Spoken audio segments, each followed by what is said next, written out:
something so strange happened in this barn that will leave you wondering as to who would do such a thing, and why would they do it in history. There are stories we can't explain, mysteries.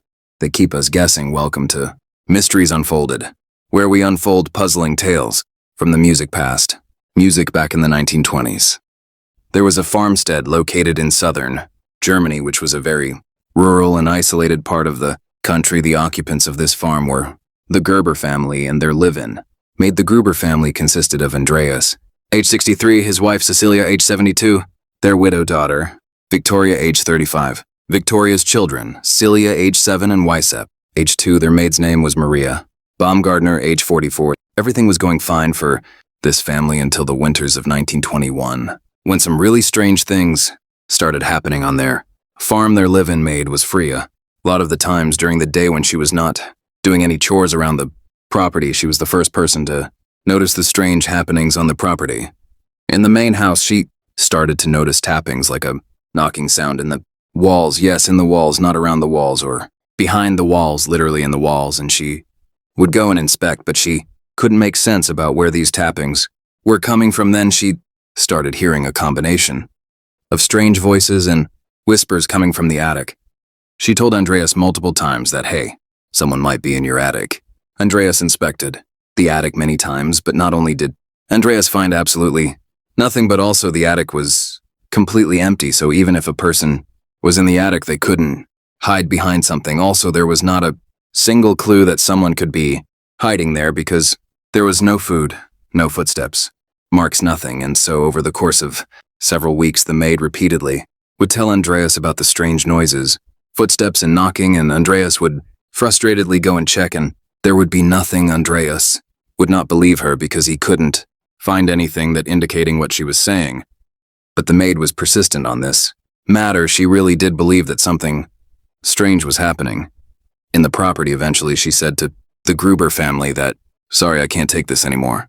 Whenever I am here, I feel like I am being watched, and strange things keep happening. I can't sleep because of the footsteps in the attic, although I know you have checked, but I can't stay in this house anymore. She left. The Gruber family was shocked because they relied on her help. They had known her since ages, so obviously they were not happy with this news. Okay, so now they need a replacement, because otherwise, who would do all the chores that their previous maid handled? Over the course of the next 6 months, they couldn't find any replacement. When the maid left, initially the family didn't notice anything strange, like the maid had told them, because everybody was busy with their own chores, so they didn't even have time to consider that there were any sounds and strange noises. But Andreas would admit that he did hear the tapping sounds, the strange noises, and the footsteps coming from the attic, and now he's becoming paranoid. Interestingly enough, now the rest of the family is also starting to hear these sounds. Despite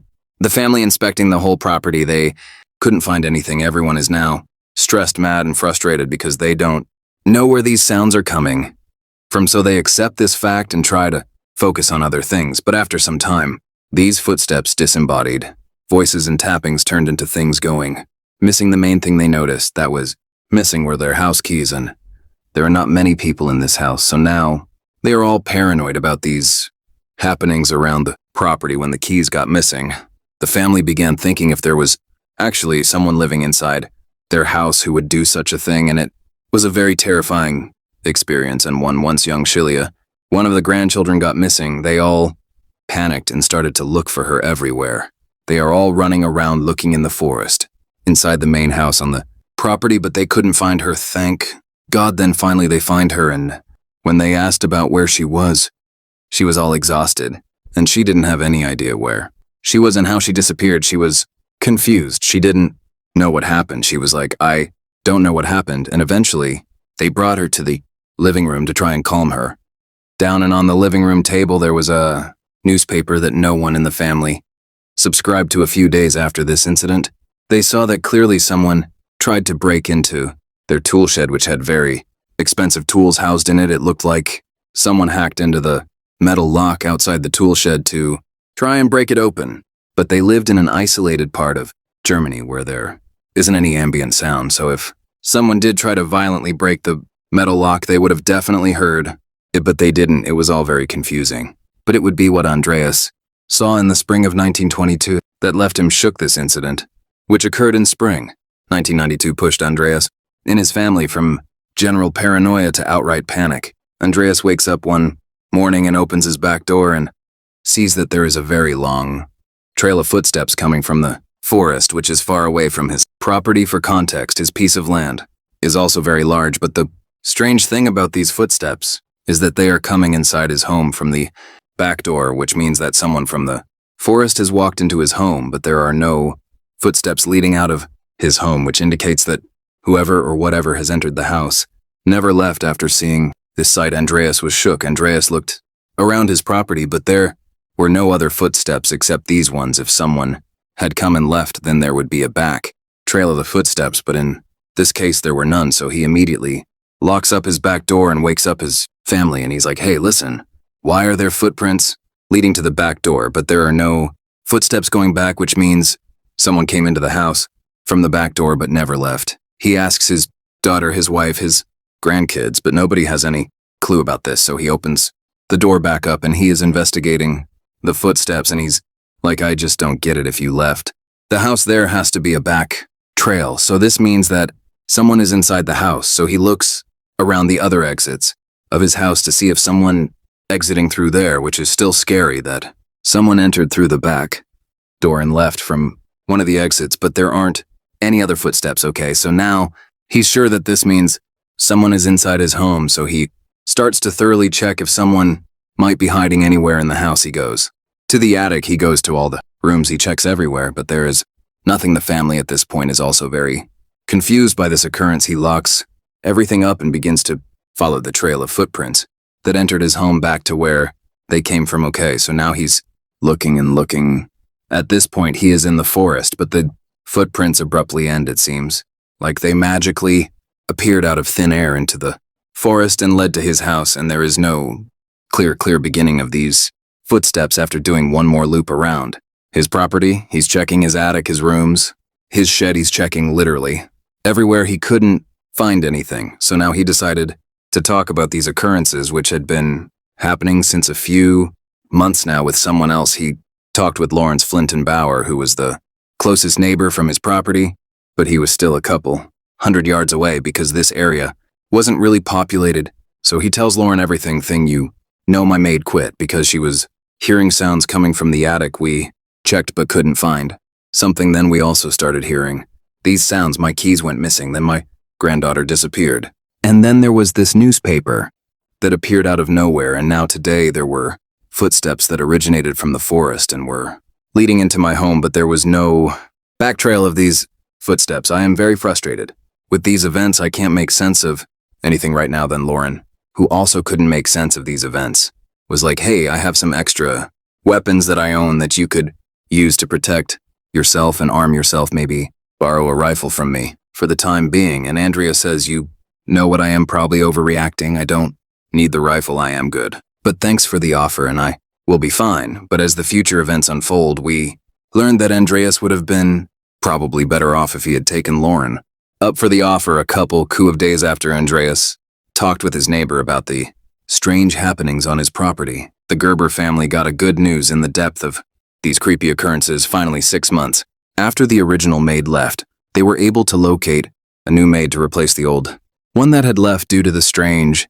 occurrences. A few weeks later, on March the 31st, 1992, the new maid arrived at their farm in Hinterkaifeck, but unfortunately this would become the same date on which a very tragic event occurred at the Hinterkaifeck farm. Over the course of 24 hours, someone or something was able to silently lure the members of the Gruber family one by one into the barn without projecting any suspicion to the other members. The members would walk like almost in a trance one by one on the Hinterkaifeck farm into the barn and get struck in the head by a tool called mattock, which is an axe-like tool. A hit to the head and put down to the ground, and whatever or whoever was in there would then square that member up and cover their dead body with hay. This process was carried out 4 times, and then the 2 members who were left in the farm, who were sleeping, were also struck by the mattock and murdered by the entity that had killed the other 4 members in the barn. 4 days later, on April 4th, a repair guy who had been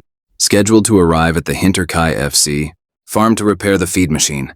Arrived at the farm and began knocking on the front door, but there was no answer. He could hear the dogs barking, but he got no response from the other side of the door. The feeder was on a public side of the farm, so he didn't need the family to physically be there. After trying the front door, going to the back door, knocking on different doors, he got no response. He obviously knew how to fix the feeder. So he was like, you know what, I'm just going to do the job. So he goes onto the area where the feeder was, and as he is fixing the feeder, he sees that the dog who was inside the house is now tied up outside the house. And he goes over to the house door and he thinks, now someone will surely see me. So he knocks on the door, but no one comes to the door. The back door, which was clearly used to let the dogs out, is now locked again. So he's like, oh, that's odd. So instead of just leaving without informing anybody, he goes to Lauren and tells him that, said, hey, I was over at the Gruber's family farm. I fixed their feeder, but nobody answered the door. But the dogs were LED outside during my job. So maybe someone is there. But if someone is there, why would they not answer the door? I don't know what's going on. So could you just let them know that I was there and I did the job? So Lauren goes on and checks on the Grubbers because he hasn't seen them since a couple of days. When Lauren and his family got over to Hinterkaifeck, he saw that the dogs were tied outside. The doors of the house were locked, although the lights were still on, but the barn was unlocked.